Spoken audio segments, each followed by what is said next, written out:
Doctor साहब, मेरे पास आज यहाँ लाइट तो नहीं है। तो सामने मोबाइल के ऊपर एक मोमबत्ती रखी है। मैं उम्मीद करता हूँ कि जैसा भी दिखाई दे रहा हूँ, जब तक लाइट नहीं आ जाती इसी व्यवस्था में बोलने का प्रयास करूंगा। सही सही है, बहुत अच्छा। जी जी। तो आवाज ठीक से पहुंच जाए, बस ये पर्याप्त है। माँ कारुणिक बुद्ध को सादर नमन। परम पूज्य बाबा साहब डॉक्टर आम्बेडकर को सादर नमन। हम सबको धम्म का व्यवहारिक प्रशिक्षण देने वाले परम श्रद्धेय भिक्खु डॉक्टर करुणाशील रावल जी को सादर वंदामी। और देश भर से जुड़े आप सभी प्रबुद्ध साथियों को सादर नमो बुद्धाय। बीआरसी द्वारा संचालित इस गूगल मीट में प्रतिदिन, जैसा कि आप जानते हैं, हम किसी नए विषय पर चर्चा कर रहे होते हैं। और चर्चा भी धर्म से जुड़े व्यवहारिक विषय पर, बहुत गूढ़ ज्ञान पर नहीं। और वो सारी कल्याणकारी, उपयोगी और सार्थक बातें जो हम सब के जीवन को बेहतर बना सकती है, हमारी दिनचर्या को बेहतर बना सकती है,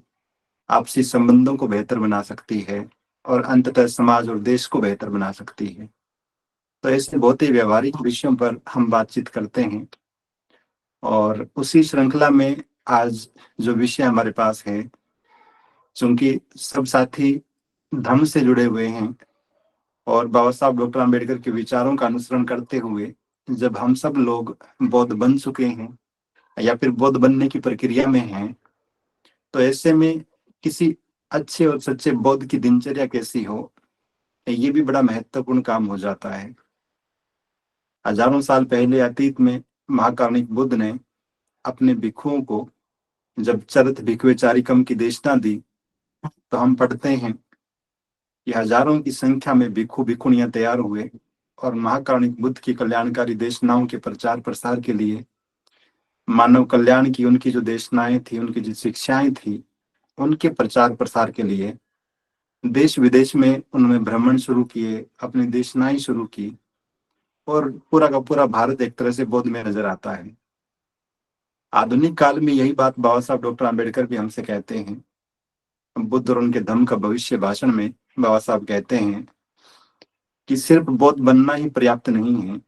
बल्कि हम सबका ये कर्तव्य है कि हम धम्म का प्रचार प्रसार करें। और बाबा साहब तो यहाँ तक कहते हैं कि धम्म का प्रचार प्रसार करना ही मानवता की सच्ची सेवा है। तो ऐसे में वो सारे के सारे लोग जो अपने आप को बाबा साहब डॉक्टर आम्बेडकर का अनुयायी मानते हैं, वे सारे के सारे लोग जो बाबा साहब डॉक्टर आम्बेडकर को अपना आदर्श मानते हैं, स्वाभाविक रूप से उनके व्यवहार में भी ये चीज झलकनी चाहिए, उनकी दिनचर्या में, उनकी दैनिक गतिविधियों में, कि वो धम्म प्रचार को प्राथमिक काम बनाए, अपनी दिनचर्या का अभिन्न हिस्सा बनाए। और संभवतः यही सोचकर बाबा साहब डॉक्टर आम्बेडकर के इन्हीं विचारों से प्रेरणा लेकर श्रद्धेय बंते जी के कुशल मार्गदर्शन में अभी 10 नवंबर को नोएडा में धम्मभूमि ने जो ऐतिहासिक बौद्ध संहिता का विमोचन किया, आप सबको सुपुर्द किया, पूरे देश को सुपुर्द किया, उसमें भी विशेष रूप से बिंदु डाला गया कि बौद्धों की दिनचर्या कैसी हो। और उस दिनचर्या में जिन जिन साथियों ने आचार संहिता को ठीक से पढ़ा है, उनको याद होगा कि दिनचर्या की अध्याय में कुल 17 बिंदु दिए हुए हैं। तो 15 बिंदु तो लगभग बात करते हैं कि आप अपने परिवार में, अपने कार्यस्थल पर या फिर दूसरे लोगों से व्यवहार कैसे करें, अपने घर में धर्म के लिए क्या क्या गतिविधियां करें। लेकिन 2 बिंदु बड़े महत्वपूर्ण हैं, बिंदु नंबर 14 और 15। 14वां बिंदु कहता है कि सामूहिक वंदना करें और देशनाएं सुने, भिक्षु भिक्षुणियां गूगल मीट के माध्यम से हो कि यूट्यूब के माध्यम से प्रामाणिक देशनाएं सुने। और 15वां बिंदु कहता है कि धम्म के प्रचार प्रसार का दायित्व निभाएं। तो वो बातें जो हजारों साल पहले महाकारुणिक बुद्ध ने कही, वो बातें जो बाबा साहब डॉक्टर आम्बेडकर कई सम्मेलनों में, कई भाषणों में कहते रहे, उन्हीं बातों का विस्तार करते हुए आधुनिक संदर्भों में उन्हें फिर से क्रियान्वित करने के लिए श्रद्धेय बंते रावल जी ने इस आचार संहिता के माध्यम से हम सब तक ये बात पहुंचाने का प्रयास किया है। तो जब हम बौद्धों की दिनचर्या की बात करते हैं, तो मैं प्राथमिक रूप से इन्हीं 2 बिंदुओं पे बात कर रहा हूँ। क्योंकि हम धर्म के जितने नजदीक जाते हैं, धर्म को जितना ज्यादा स्वीकार करते हैं, और व्यक्तिगत रुचियां, व्यक्तिगत प्राथमिकताएं हमें धर्म के करीब ले जाती है, हमें धर्म से दूर भी ले आती है। अगर हम एक बोध होने या न होने के बीच के अंतर को देखें, या फिर एक धर्म प्रचारक और एक ऐसा व्यक्ति, महिला या पुरुष, जो धर्म प्रचारक नहीं है, उन दोनों की जीवन शैली, उन दोनों की दिनचर्या को देखें, विशेष रूप से जो गृहस्थ लोग हैं, तो ये समझ में आता है कि हर दिन सुबह उठना, दैनिक क्रियाओं से निवृत्ति के बाद, ब्रेकफास्ट के बाद, या फिर टिफिन हाथ में उठाए हुए काम पे निकल जाना।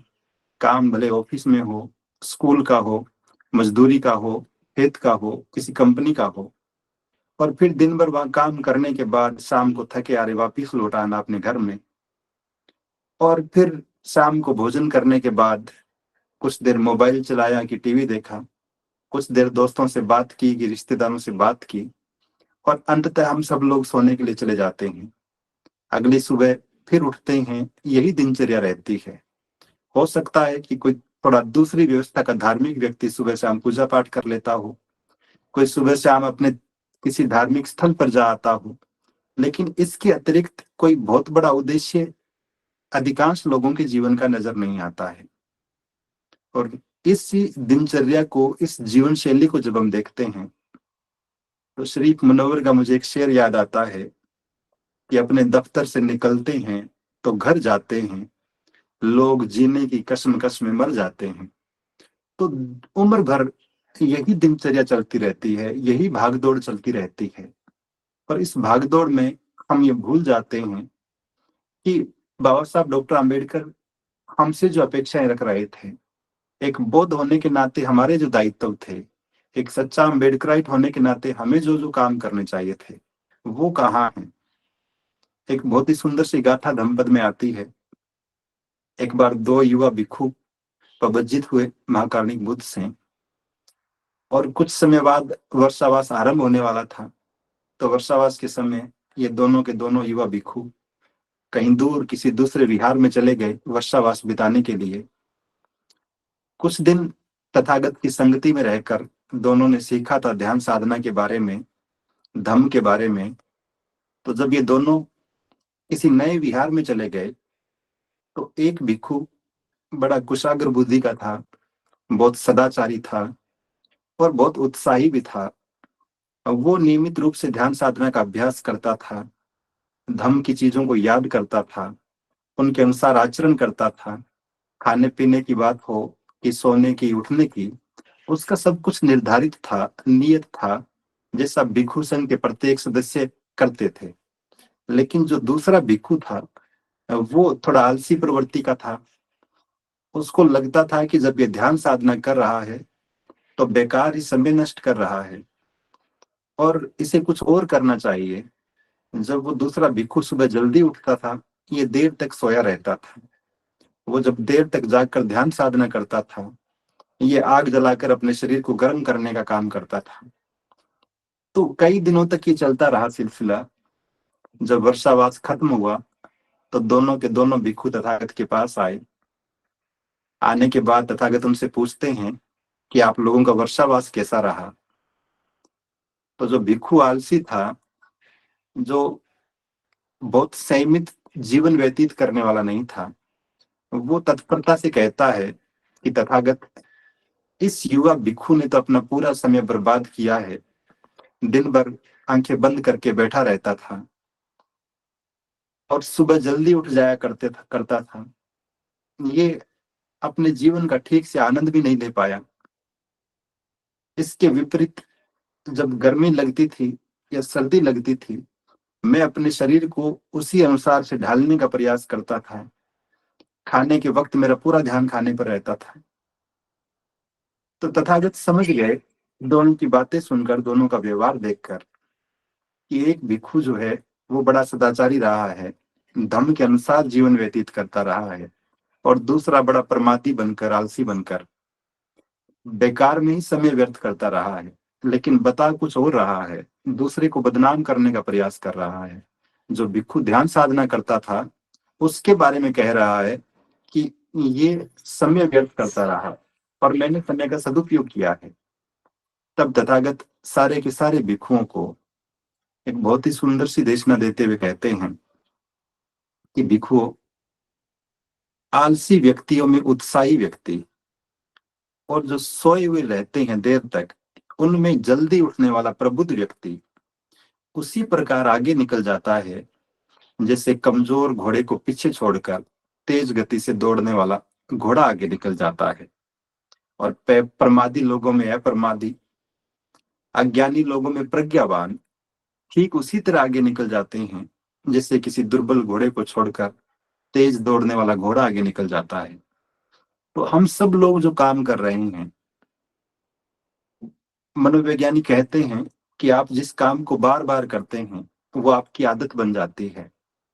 और जैसी हमारी आदत होती है वैसा ही हमारा व्यवहार बन जाता है, और जैसा हमारा व्यवहार है वैसा ही हमारा व्यक्तित्व बन जाता है, और जैसा हमारा व्यक्तित्व होगा वैसी ही हमारी दिनचर्या होगी, वैसी ही हमारी जीवन शैली होगी। उदाहरण के लिए यदि हम बात करें, एक बहुत पढ़ने लिखने वाला लड़का या विद्यार्थी जो क्लास का सबसे इंटेलिजेंट ब्रिलियंट स्टूडेंट है, उसकी दिनचर्या निश्चित रूप से सुबह जल्दी उठने की होगी या फिर रात तक सोने की होगी। उसकी प्राथमिकताओं में पढ़ना रहेगा, अध्ययन करना रहेगा। वो अपनी क्लासरूम में भी पढ़ाई कर रहा होगा क्योंकि उसके स्वभाव में, उसके व्यक्तित्व में अध्ययन है, उसके स्वभाव में, उसके व्यक्तित्व में अनुशासन है, उसके व्यवहार में निश्चित रूप से एकाग्रता है, अध्ययन के प्रति समर्पण का भाव है। दूसरी तरफ किसी कक्षा का सबसे उद्दंड विद्यार्थी, सबसे शरारती लड़का या लड़की, उसका व्यवहार किस तरह का होगा, उसकी दिनचर्या किस तरह की होगी। तो हम सहजता से अनुमान लगा सकते हैं कि दोनों के बीच क्या अंतर रहता होगा। और आदतों का ये अंतर, व्यवहार का ये अंतर, व्यक्तित्व का ये अंतर निश्चित रूप से दोनों की जीवन शैली को भी अलग अलग कर देता है, दोनों की दिनचर्या को भी अलग अलग कर देता है। एक सदाचारी व्यक्ति और एक दुराचारी व्यक्ति, दोनों की जीवन शैली कैसी होगी। एक की आदत हो सकता है हर दिन शाम को शराब के ठेके पे जाने की हो, किसी सट्टा बाजार में पैसे लगाने की हो सकता है दूसरे की आदत किसी विहार में जाकर वंदना करने की हो, देशना सुनने की हो, धर्म की बातें करने की हो सकता है कोई तीसरा व्यक्ति जो किसी और प्रकार के व्यसन का शिकार है, उसकी आदतें, उसकी दिनचर्या, उसकी जीवन शैली किसी और ही ट्रैक पर चली जाए। ऐसी आपराधिक प्रवृत्ति का व्यक्ति, संभव है कि उसकी दिनचर्या इस तरह की हो कि वो अक्सर इस फिराक में रहता हो कि कहाँ जेब काटने का मौका मिले, कहाँ चोरी करने का मौका मिले, कहाँ मकान मालिक की अनुपस्थिति में किसी के घर में घुसने का मौका मिले। तो सब लोगों की अपनी अपनी दिनचर्याएं हैं और इन दिनचर्याओं का निर्माण हुआ है उनकी आदतों से, उनके व्यवहार से, उनके स्वभाव से, उनके व्यक्तित्व से। तो हम सब लोग धम्म के जितना जितना नजदीक जाते हैं, उस युवा भिक्षु की तरह जो ध्यान साधना और धम्म में अपने आप को पारंगत करने में अपने आप को व्यस्त रखता था, तो निश्चित रूप से हम भी धम्म के नजदीक पहुंचते हैं, धम्म की समझ हमारी बेहतर होती है, हमारी जीवन शैली उसी अनुरूप ढलती चली जाती है। तो अगर हम अच्छे और सच्चे बौद्ध बनते हैं, अगर हम बाबा साहब डॉक्टर अम्बेडकर को अपना आदर्श मानते हुए उनके विचारों का अनुसरण करने की बात करते हैं, तो निश्चित रूप से तमाम प्रकार की पारिवारिक और अपनी सेवा कार्य की जो दायित्व हैं, भले आप कोई सरकारी नौकरी कर रहे हैं या फिर कोई प्राइवेट काम कर रहे हैं, भले मजदूरी कर रहे हैं, भले आप गृहिणी हैं, घर में रह के घर के काम कर रहे हैं, ये सारे के सारे काम करते हुए जब हम अपने आप को बौद्ध कहते हैं तो हमारी एक अतिरिक्त जिम्मेदारी हो जाती है। और वो जिम्मेदारी प्राथमिक रूप से अपने घर में तो सामूहिक वंदना की है ही कि प्रतिदिन सुबह शाम को वंदना करें,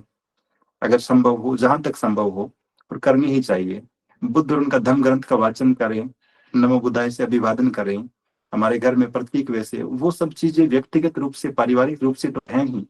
इसके अतिरिक्त घर के बाहर भी हम धम्म प्रचार का काम करें। अब किस रूप में किया जा सकता है धम्म प्रचार का काम, और यहाँ धम्मपद की इस गाथा से एक बात और समझ में आती है। अक्सर चूंकि हमारा समाज जिन संगठनों के साए में रह रहा है, हर दिन हर गली मोहल्ले में उगते हुए संगठन, हजारों प्रकार के संगठन, अपने अपने उद्देश्यों को लेकर बनाए गए संगठन, अलग अलग महत्वाकांक्षाओं से उपजे हुए संगठन, इस संगठनों की संस्कृति ने समाज में जो धारणा निर्मित की है उसमें व्यक्तिगत महत्वाकांक्षाएं सबसे उच्चतम रहती है। समाज हित, धर्म का प्रचार, बाबा साहब डॉक्टर आम्बेडकर की विरासत, महाकारुणिक बुद्ध की शिक्षाएं और बौद्ध समाज, ये सारी की सारी चीजें पीछे छूटती चली जाती है। तो जब हम ये बात करते हैं बहुत छोटी छोटी बातों पर कि किसी कार्यक्रम के स्टेज पर लगे हुए पोस्टर में फला व्यक्ति की फोटो बड़ी क्यों है, मेरी फोटो छोटी क्यों है, स्टेज पर उसका नाम ऊपर क्यों है, मेरा नाम नीचे क्यों है, उससे सम्मानित क्यों किया गया, मुझे सम्मानित क्यों नहीं किया गया, तो संभवतः इस बात की भी संभावना रहती है कि हो सकता है हमारे समर्पण में, हमारे कार्यों में किसी प्रकार की कमी भी रह रही हो। जैसे तथागत कहते हैं कि जो तेज दौड़ने वाले घोड़े हैं, जो प्रज्ञावान लोग हैं, जो मिथ्या दृष्टि से बाहर निकल चुके हैं, तमाम प्रकार के संदेहों से आगे निकल चुके हैं, तो निश्चित रूप से वो ज्यादा सम्मान के योग्य होंगे, लोग उनकी बातों को ज्यादा ध्यान से सुनेंगे। ये ठीक वैसी ही बात है जैसे क्लास में टॉप करने वाले विद्यार्थी को एनुअल फंक्शन में या फिर उसके एजुकेशनल सेशन के अंत में सम्मानित किया जाए और क्लास के दूसरे लड़के चिल्लाने लगे, यहाँ तक कि जो फेल हो रहे थे वो भी चिल्लाने लगे कि इसे सम्मानित क्यों किया गया, इसे किस बात का सम्मान दिया जा रहा है, हम भी तो इसी स्कूल के विद्यार्थी हैं, हम भी तो इसी क्लास में पढ़ते थे, हम भी तो पूरे साल स्कूल आए थे, हमें सम्मानित क्यों नहीं किया गया। तो वो सम्मान निश्चित रूप से उसकी एक्सीलेंसी का है, वो सम्मान उसके समर्पण का है, अध्ययनशीलता का है, उसकी लगन का है, उसकी कठिन मेहनत का है। तो ठीक ऐसे ही धर्म के मामले में भी जो व्यक्ति अपने आप को जितना ज्यादा पारंगत करता जाएगा, धर्म के प्रति जितना ज्यादा समर्पित होता चला जाएगा, अब हो सकता है देश में हजारों भिक्षु भिक्षुणियां काम कर रहे हैं, लेकिन जब आप बहुत गहराई से सोचने बैठते हैं कि जो पूरे राष्ट्रीय फलक पर बहुत तेज गति के साथ काम कर रहे हैं, तो बहुत ही सम्मान के साथ श्रद्धेय बनते राहुल जी का नाम हमारे दिमाग में आता है।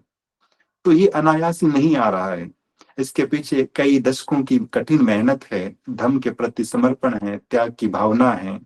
और बिना रुके बिना थके अथाह ऊर्जा के साथ लगातार काम करने की अपनी इच्छा है। वो इच्छा शक्ति जब हम सब में जागृत हो जाती है तो हम भी वैसे ही बन जाते हैं। तो ये इच्छा शक्ति जागृत हो,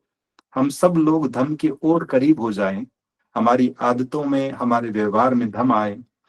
इसके साथ साथ हम धर्म प्रचार का काम भी समानांतर रूप से करते रहें।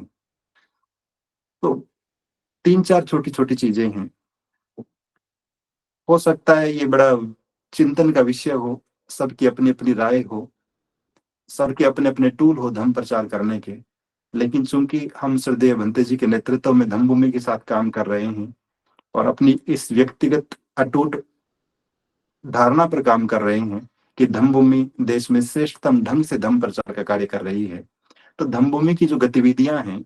वही निश्चित रूप से हमारी गतिविधियां हैं। धम्म भूमि जिस तरीके से धम्म का प्रचार करती है उसी तरीके से हम धम्म का प्रचार कर रहे हैं। अभी कुछ दिन पहले ही श्रद्धेय भंते जी कह रहे थे कि हम सभी को नियमित रूप से दैनिक रूप से संगदान की आदत विकसित करनी चाहिए। महाकारुणिक बुद्ध की शिक्षाओं की जब हम बात करते हैं, 10 पारमिताओं की बात करते हैं, तो उसमें दान की पारमिता का भी जिक्र आता है। तो निश्चित रूप से सामूहिक वंदना की बात जो बाबा साहब डॉक्टर आम्बेडकर भी बार बार कहते रहे कि प्रत्येक रविवार को हमें विहारों में जाना चाहिए, वही बात इस आचार संहिता में भी हम पढ़ रहे हैं। तो एक तो हमारी दिनचर्या का हिस्सा ये हो कि प्रत्येक रविवार को जैसे भी समय मिले हमें, सुबह जल्दी हो, दोपहर हो कि शाम को हो, हमें धर्म प्रचार के उद्देश्य से सामूहिक वंदना के लिए निकलना चाहिए। दूसरा, देश ना सुनने की बात है, हो सकता है कि हमारे क्षेत्र में कोई भिक्षु या भिक्षुणी निवास न करते हो, उनका सानिध्य हमें न मिल रहा हो, लेकिन तब भी जिस किसी भी माध्यम से देश ना सुनने का अवसर मिले, यदि हमारे बीच में उपस्थित सामूहिक वंदना के कार्यक्रम में कोई प्रबुद्ध साथी बाबा साहब डॉक्टर आम्बेडकर द्वारा लिखे गए बुद्ध और उनका धम्म ग्रंथ का कोई अध्याय उसका वाचन ही कर रहा है, तो वो भी अपने आप में देशना ही है कि हम धम्म की बात ही सुन रहे हैं।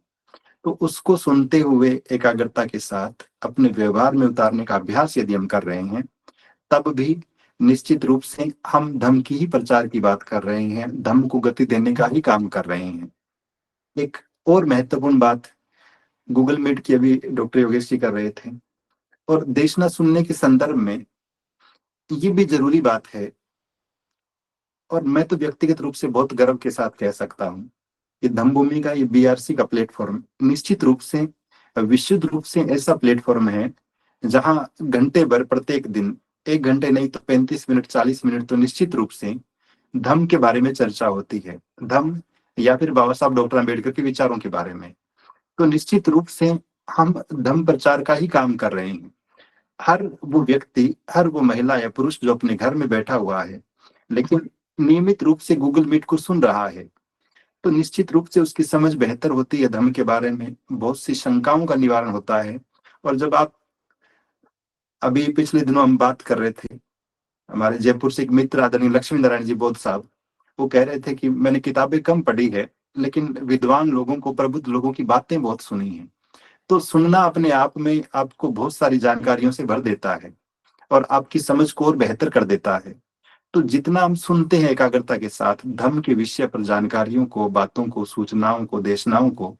निश्चित रूप से हम धम्म प्रचार की टीम का ही हिस्सा बने हुए हैं। क्योंकि जब हम बेहतर चीजों को सुनेंगे, अच्छी चीजों को सुनेंगे, तो अपने अपने सर्कल में उन चीजों को बता भी पाएंगे। जो संशय हमारे मन में है, स्वाभाविक रूप से वो संशय हमारे पड़ोसियों में, हमारे परिचितों में, हमारे दोस्तों में, रिश्तेदारों में भी होंगे। तो जब वो हमसे सवाल पूछेंगे, तो अगर हम यहाँ सवाल पूछकर अपने संदेहों को स्पष्ट कर चुके होंगे, तो वहां भी संतोषजनक ढंग से जवाब दे पाएंगे। तो गूगल मीट भी अपने आप में बड़ी महत्वपूर्ण है। हर वो गूगल मीट जिसमें धम्म पे चर्चा हो रही है, धम्म की प्रामाणिक देशनाएं हो रही है, बहुत व्यवहारिक विषयों पर चर्चाएं हो रही है और बहुत बड़े उद्देश्य के साथ हो रही है, तो निश्चित रूप से गूगल मीट से जुड़ना भी उसी प्रकार का काम है, धम्म प्रचार का काम है। और इसमें दूसरे लोगों को जोड़ना, जुड़ने हेतु प्रेरित करना भी अपने आप में धम्म प्रचार का ही हिस्सा है। ठीक इसी तरह से संगदान की बात है। अगर हमारी दिनचर्या का हिस्सा है कि हम देश भर के जो विहार बने हुए हैं उनके दैनिक खर्चों के लिए, या जो भिक्षु या भिक्षुणियां गृह त्याग करके धम्म का प्रचार करने के लिए दिन भर, साल भर फील्ड में रहते हैं, उनके दैनिक खर्चों के लिए हम संगदान कर रहे हैं, चाहे वो प्रतिदिन के हिसाब से कर रहे हैं कि मासिक संगदान कर रहे हैं। और धम्मभूमि तो पिछले 1 साल से बहुत सारे साथी जो है 200 रुपए प्रति माह का संगदान कर रहे हैं। एक व्हाट्सएप ग्रुप हमने बना रखा है, उसमें बहुत सारे साथी ऐसे ऐड है जो प्रति माह अपनी सैलरी जमा होते ही एक निश्चित धनराशि जो है तो वो धम्मभूमि को ट्रांसफर करते हैं, इस उद्देश्य के साथ, इस मंगल कामना के साथ कि हमारी ये दान राशि धम्म को गति देने का काम कर रही है। तो निश्चित रूप से अगर संगदान की आदत हमारी जीवन शैली, हमारी दिनचर्या का हिस्सा है, तब भी हम धम्म प्रचार का ही काम कर रहे हैं। बाबा साहब डॉक्टर अम्बेडकर की इस बात का ही अनुसरण कर रहे हैं जब वो कहते हैं कि अपनी आजीविका का, अपनी आमदनी का 5% हिस्सा समाज के हित में खर्च करें। तो ये वही काम है जो हजारों साल पहले संविधान के माध्यम से बहुत से दानशील लोगों ने धम्म की व्यवस्था को स्थापित करने के लिए किया। जिस सहयोग की बात बाबा साहब डॉक्टर अम्बेडकर हर सम्मेलन में करते थे, सम्मेलन के आयोजक बाबा साहब डॉक्टर अम्बेडकर को हर कार्यक्रम के समापन के बाद धनराशि भेंट करते थे, इस उद्देश्य के साथ कि आप बहुत अच्छा काम कर रहे हैं, इस काम को और गति दीजिए, इस काम का और विस्तार कीजिए। और यही काम श्रद्धेय भंते जी के नेतृत्व में धम्मभूमि करने का कर रही है। तो ऐसे में यदि आप संगदान भी कर रहे हैं तो ये भी अपने आप में घर बैठे धम्म प्रचार करने का ही काम है। ठीक इसी तरह से सामने प्रशिक्षण शिविरों की बात हो, धम्म दीक्षा की बात हो, हर एक कार्यक्रम में हमारी उपस्थिति, हमारा आर्थिक सहयोग, नए लोगों को उससे जोड़ने में सहयोग, उन्हें प्रेरित करने में सहयोग, धम्म का साहित्य उन तक पहुंचाने में प्रत्यक्ष अप्रत्यक्ष रूप में किसी भी गतिविधि के माध्यम से अगर आप धम्म को आगे बढ़ाने का काम कर रहे हैं तो निश्चित रूप से आप बहुत महान काम कर रहे हैं। बस निवेदन ये है कि हमारी ये आदत, हमारा ये सहयोग हमारी दिनचर्या का हिस्सा बन जाए, नियमित रूप से ऐसा होने लग जाए। क्योंकि हमारी अभी वर्तमान स्थिति ये है कि अधिकांश साथी जब उनके क्षेत्र में कोई कार्यक्रम आयोजित होता है तब सप्ताह भर के लिए तो दिन रात एक कर देते हैं, बड़े पैमाने पे प्रचार प्रसार करते हैं, लोगों के घर घर जाकर उन्हें इनविटेशन कार्ड बांटते हैं और बहुत ही अपनी तरफ से सर्वोत्तम व्यवस्थाएं करने का प्रयास करते हैं। लेकिन कार्यक्रम के समापन के बाद वो हजारों लोग जो व्यवस्थाओं में लगे हुए रहते हैं, वो हजारों लोग जो श्रद्धेय बंते जी के आगमन की प्रतीक्षा कर रहे थे, बाद में अगले साल जब तक कार्यक्रम नहीं होगा फोन करके भी नहीं पूछते हैं कि धर्मभूमि में और क्या चल रहा है। तो ये उदासीनता निश्चित रूप से बड़ी घातक है धम्म के मूवमेंट के लिए। तो हमें इससे बाहर निकलकर नियमित रूप से अपनी आदतों का हिस्सा बनाते हुए, इतनी ही बार जब हम दूसरे साथियों से बात करते हैं किसी कार्यक्रम के बारे में, धर्मभूमि की गतिविधियों के बारे में, तो सैकड़ों बार ऐसा सुनने को मिलता है कि इन दिनों तबीयत ठीक नहीं है, इन दिनों घर में कोई बीमार हो गया है। और श्रद्धेय भंते जी को हम कभी नहीं सुनते हैं ये कहते हुए कि उनकी तबीयत खराब है इसलिए कार्यक्रम में नहीं आ पाए, उनकी तबीयत खराब है इसलिए मीटिंग कैंसिल करनी पड़ी है, बंते जी को खांसी हो गई है इसलिए आज गूगल मीट में नहीं बोलेंगे। तो कहीं ना कहीं जिस सर्वोच्च स्तर के समर्पण का भाव हमारे मन में होना चाहिए, हम कहीं ना कहीं उससे दूर है। और मैं ये नहीं कह रहा हूँ कि समर्पण है नहीं, हम सभी में धर्म के प्रति समर्पण है, लेकिन वो सीजनल है, ओकेजनल है, किसी खास अवसर पर ही प्रकट होता है। जैसे 14 अप्रैल को पूरे देश जो है वो एक तरह से अम्बेडकर में हो जाता है, लेकिन साल के बाकी 364 दिन ये सारे के सारे लोग जो रैलियों में थे, सम्मेलनों में थे, भाषण देने में थे, स्टेज पे बैठे हुए थे, व्यवस्थाओं में लगे हुए थे, दान देने में लगे हुए थे, वो कहीं नजर नहीं आते। तो धम्मभूमि आंदोलन हर दिन काम करता है, हर घंटे काम करता है, साल भर काम करता है और इसकी कोर टीम हर वक्त काम लगी रहती है। तो ऐसे में धम्मभूमि की जो भी श्रद्धावान उपासक उपासिकाएं हैं, और धम्मभूमि से जुड़े हुए नहीं, मैं तो देश भर के सभी उपासक उपासिकाओं से बात कह रहा हूँ कि धम्म प्रचार को अपनी दिनचर्या का हिस्सा बनाए हम, ताकि धम्म और तेज गति के साथ आगे बढ़ सके, हम सब लोग बाबा साहब डॉक्टर अम्बेडकर के सपनों का भारत बनाने की दिशा में कदम बढ़ा सकें। तो आज के इस विषय में मैं अपनी बात को यही विराम दे रहा हूँ। किसी साथी की कोई शंका होगी, कोई जिज्ञासा होगी तो हम उस पर चर्चा कर लेंगे। आप सभी ने बड़े ध्यानपूर्वक सुना, सभी को बहुत बहुत साधुवाद। इस बात के लिए फिर से माफी कि मेरे यहाँ लाइट नहीं थी, तो आज मोमबत्ती की रोशनी में ही बोलना पड़ा। बहुत बहुत साधुवाद। श्रद्धेय बंते जी को सादर वंदना। नमो बुद्धाय।